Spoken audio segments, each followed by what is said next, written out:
الأول حبيبي هو الحسين بن علي حسين حبيب الأول حسين هو الحسين بن علي حبيب الأول هو الحسين بن علي حبيب الأول حبيبي هو الحسين بن علي حسين حبيب الأول أعوذ بالله من الشيطان الرجيم بسم الله الرحمن الرحيم الحمد لله رب العالمين والصلاة والسلام والتحية والإكرام على النبي وآله الطيبين الطاهرين واللعنة الدائمة على أعدائهم أجمعين أما بعد فقد قال الله الحكيم في كتابه المجيد بسم الله الرحمن الرحيم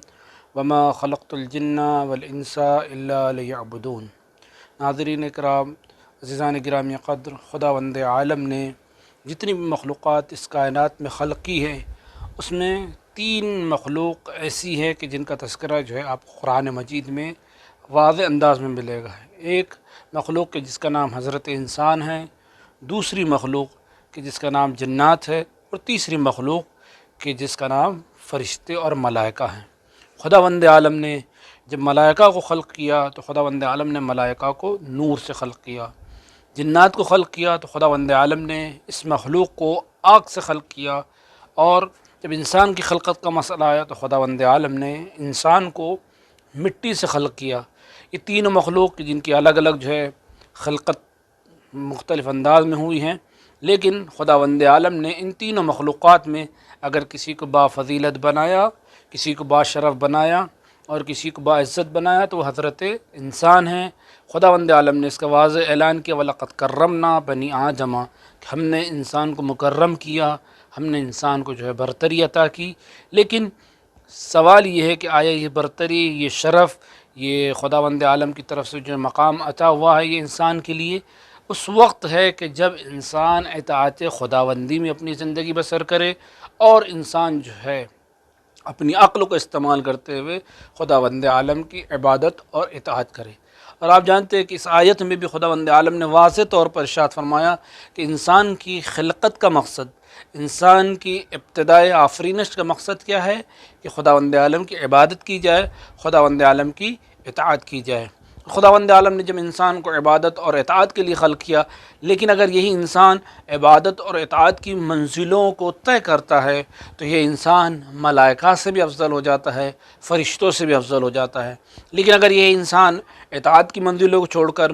عبادت کی منزلوں کو چھوڑ کر انسان گناہ اور معصیت انجام دینے لگتا ہے، اپنی شہوتوں کو بروکار لاتے ہوئے، انسان اپنے خواہشات کو پورا کرتے ہوئے اگر اس راستے پر چلا جاتا ہے کہ جسے جہنم کا راستہ کہتے ہیں، جسے شیطان کا راستہ کہتے ہیں، تو پھر انسان جو ہے پستی کی طرف چلا جاتا ہے. اور اتنی پستی کی طرف چلا جاتا ہے کہ ایک مرتبہ خداوند عالم خود کہہ رہا ہے کہ ہم کالانعام، کہ بعض اوقات انسان جانوروں جیسا ہو جاتا ہے، بل ہم اول، بلکہ انسان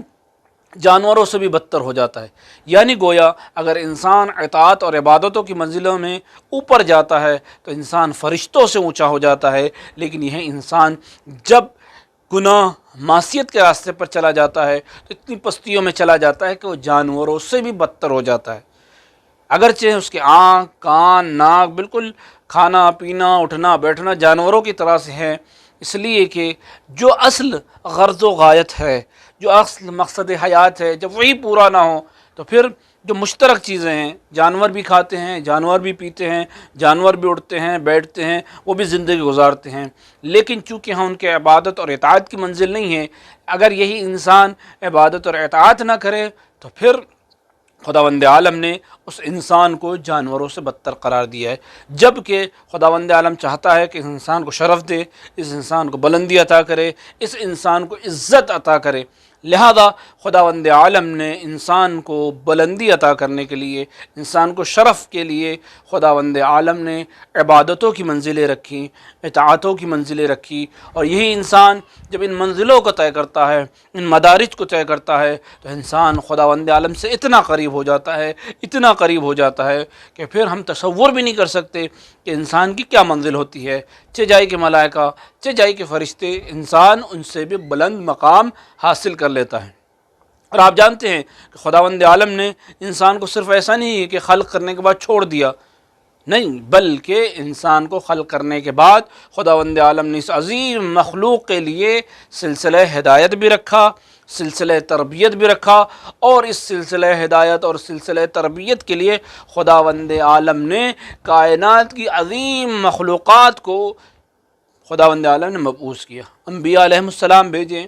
ائمہ علیہ السلام بھیجے۔ اور آپ جانتے ہیں کہ جو ائمہ علیہ السلام اور انبیاء علیہ السلام کی جو عظمتیں ہیں، جو منزلتیں ہیں، جو فضائل اور جو مناقب ہیں، کس کے لیے بھیجے؟ ہدایت بشری کے لیے، انسانیت کی ہدایت کے لیے، انسانیت کی تربیت کے لیے۔ یعنی اتنی عظیم شخصیات کو خداوند عالم نے اسی انسان کی رہنمائی کے لیے، اسی انسان کی ہدایت کے لیے بھیجے، تاکہ وہ انسان کو کس راستے پر لے جائے؟ عبادت کے راستے پر لے جائے، اطاعت کے راستے پر لے جائے۔ اسی لیے خداوند عالم نے دو جگہ پر واضح طور پر فرمایا، ان علینا للہدی وان لنا للآخرۃ والأولی۔ ہدایت کی ذمہ داری، چونکہ ہم نے بشریت کو خلق کیا تھا، ہم نے جو ہے انسان کو جو ہے تخلیق کی تھی، انسان کو جو ہے پیدا کیا تھا، لہذا سلسلہ ہدایت بھی ہم نے رکھا۔ اور یہی نہیں، باقاعدہ انسان کو واضح طور پر دو راستے بتائے، اطاعت کا راستہ اور معصیت کا راستہ۔ اور خداوند عالم نے ایسا بھی نہیں کہ انسان کو مجبور رکھا، نہیں، بلکہ اختیار دیا، تاکہ ثواب اور عقاب جو ملیں اسی اختیار کی بنیاد پر ملے۔ اور اس کا واضح اعلان خداوند عالم نے سورہ دہر میں فرمایا، کیا فرمایا؟ بسم اللہ الرحمن الرحیم، هل اتى على الانسان حين من الدهر لم يكن شيئا مذكورا انا خلقنا الانسان من نطفة امشاج وجعلناه سميعا بصيرا۔ پھر اس کے بعد فرماتا ہے خداوند عالم، وَهَدَيْنَاهُ السَّبِيلَ إِمَّا شَاكِرًا وَإِمَّا كَفُورًا، کہ ہم نے جب انسان کو خلق کیا، خلق کرنے کے بعد اس کو آنکھ اور اس کو کان عطا کیے، سماعت عطا کی، بصارت عطا کی، اور اس کے بعد اسے راستے دکھائے دو۔ اب دو جب راستے دکھائے، ایک اچھائی کا راستہ، اطاعت کا راستہ، بندگی کا راستہ، پھر اس کے بعد خداوند عالم نے دوسرا راستہ بھی دکھایا، معصیت کا۔ اب اس کے بعد کہا کہ انسان چاہے کفر کرے اور انسان چاہے شکر کرے، اور اگر انسان شکر کرتا ہے تو ہدایت کے راستے پر چلتا ہے، کفر کرتا ہے تو معصیت کے راستے پر چلتا ہے۔ تو خداوند عالم نے جو سلسلہ ہدایت رکھا، ان سلسلہ ہدایت کو برقرار رکھتے ہوئے خداوند عالم نے انبیاء کے بعد ائمہ علیہ السلام کا سلسلہ رکھا، اور ائمہ علیہ السلام کی بھی عظیم شخصیات، ذوات مقدسہ کو خداوند عالم نے نجات کے لیے، ہدایت کے لیے، تربیت کے لیے اس دنیا میں بھیجا۔ ورنہ یہ نور تھے کہ جو آسمانوں میں تھے، خداوند عالم کی بارگاہوں میں تھے، لیکن جب زمین پر آئے صرف انسان کی ہدایتوں کے لیے۔ انہی ذوات مقدسہ میں ایک عظیم ذات کہ جس کا نام امام حسین علیہ السلام ہے، کہ جن کے لیے پیغمبر نے فرمایا کہ جب میں عرش پر پہنچا تو میں نے عرش کی بلندی پر، آپ جانتے کہ کائنات میں سب سے اونچا مقام عرش خداوندی ہے، تو امام حسین کی اہمیت کا اندازہ لگائیں کہ پیغمبر کہتے ہیں میں نے اسی عرش کے پائے پر لکھ کر دیکھا کہ ان الحسین مصباح الہدی و سفینۃ النجاہ، گویا امام حسین کی وہاں گواہی خداوند عالم دے رہا ہے کہ بے شک حسین جو ہے چراغ ہدایت اور کشتی نجات ہے۔ اور یہ کس کے لیے نجات کی کشتی ہیں، کس کے لیے چراغ ہدایت ہے؟ اسی بشریت کے لیے۔ تو عزیز و خداوند عالم نے امام حسین کو بھیجا، اور امام حسین نے اسی مقصد کو پورا کرنے کے لیے آپ جو ہے کربلا کے میدان میں آئے۔ کربلا کیوں آئے؟ اسی لیے تاکہ ہدایت بشری اور انسانیت کو ہدایت کر سکے۔ اسی لیے امام حسین علیہ السلام سن 60 ہجری 2 محرم سن 61 ہجری کربلا میں آئے، اور آنے کے بعد آپ نے جو ہے اپنا پیغام لوگوں تک، مکے سے لے کر مدینہ تک، مدینے سے لے کر مکے تک، اور مکے سے لے کر کربلا تک، آپ نے اپنے پیغام کو واضح کیا کہ دیکھو میں ہدایت بشریت کے لیے اور میں اصلاح امت کے لیے اپنا گھر بار چھوڑ رہا ہوں۔ اور یہی نہیں کہ صرف آپ نے گھر بار چھوڑا، بلکہ روز عاشور امام حسین علیہ السلام نے اپنے اعزاء و اقارب کی، اپنے اصحاب و انصار کی بھی قربانی پیش کی، اور ایک نہیں نہ جانے کتنے ایسے امام حسین علیہ السلام کے گوشے جگر تھے، آنکھوں کی ٹھنڈک تھی، کہ جن کو امام حسین علیہ السلام نے قربان کیا۔ اور انہی قربانیوں میں سب سے بڑی قربانی نہ صرف یہ کہ امام حسین علیہ السلام نے جان کی قربانی دی، نہیں، بلکہ امام حسین علیہ السلام نے اپنی ماں بہنوں کی چادر کو بھی اسلام پر قربان کر دیا، اور سب سے بڑی قربانی خود امام حسین علیہ السلام نے اپنی جان کی قربانی دی کہ جب روز عاشور عصر عاشور کے بعد جب کوئی نہ تھا، تن و تنہا امام کریم موجود تھے، امام عالی مقام موجود تھے، کوئی یار و مددگار نہ تھا، آپ نے الوداع کہنے کے بعد جب آپ میدان میں تشریف لائے، کوئی یار و مددگار موجود نہ تھا کہ جو امام حسین علیہ السلام کی مدد کر سکے۔ امام نے آواز استغاثہ بلند کی، حل من ناصر ینصرنا، ہے کوئی جو اس غریب کی مدد کر سکے، حل من مغیث یغیثنا، ہے کوئی جو میری استعانت کر سکے، کوئی نہ تھا جو حسین کی آواز پر لبیک کرتا۔ زہرا کا لال میدان میں تنہا تھا۔ ایک مرتبہ امام عالی مقام جنگ کرتے ہیں، جنگ کرتے کرتے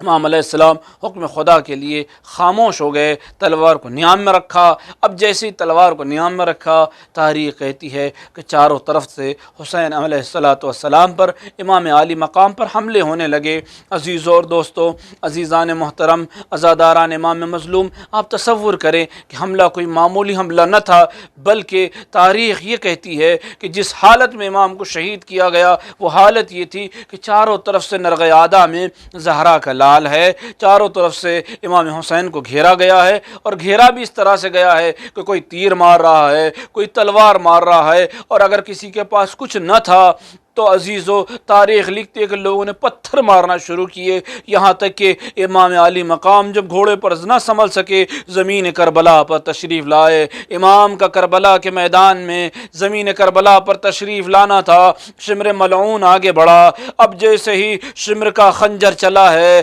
تاریخ کہتی ہے کہ بہن تلے زینب یاسی منظر دیکھ رہی تھی، جیسے ہی شمر کا خنجر چلا، زینب نے ایک مرتبہ چاروں طرف بے چینی کے عالم میں دیکھا، مدینے کا رخ کیا، آواز دی صلی اللہ علیہ یا رسول اللہ، صلی اللہ علیہ ملیک السماء، وہذا حسین ابنک مرمل بالدماء مقطع الاعضاء مسلوبۃ الامامۃ والرضا، یا رسول اللہ، یا آپ کا نواسہ حسین تن و تنہا مصیبت کے عالم میں شہید ہوا، واہ حسینہ واہ مظلومہ، انا للہ و انا الیہ راجعون، رضا بقضائہ و تسلیما لامرہ۔ حبيبي الأولي حبيبي هو الحسين بن علي حسين، حبيبي الأولي حسين هو الحسين بن علي، حبيبي الأولي هو الحسين بن علي، حبيبي الأولي حبيبي هو الحسين بن علي حسين، حبيبي الأولي حسين هو الحسين بن علي، حبيبي الأولي